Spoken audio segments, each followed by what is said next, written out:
వాళ్ళకి, పార్టీకి అంకితమై ఉన్న వాళ్ళకి, మాకు అంకితమై ఉన్న వాళ్ళకి తప్పకుండా పదవులు వచ్చేలాగా మేము చేస్తామని చెప్పి కూడా సందర్భంగా నేను మాటిస్తున్నాను.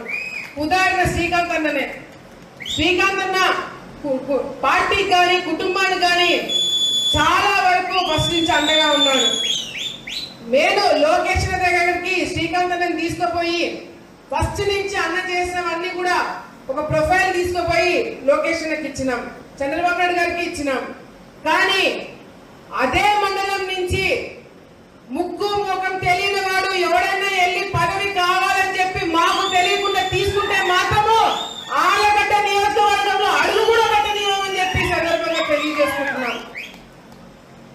పార్టీ నుంచి మొదటి నుంచి ఉన్న వాళ్ళకి మీరు పదవులు ఇస్తే ఇవ్వండి, లేకపోతే అసలు పని చేయని వారికి పదవులు ఇస్తామంటే కూడా అది కరెక్ట్ కాదని చెప్పి పార్టీ దృష్టిలో కూడా మేము పెట్టడం జరుగుతుంది.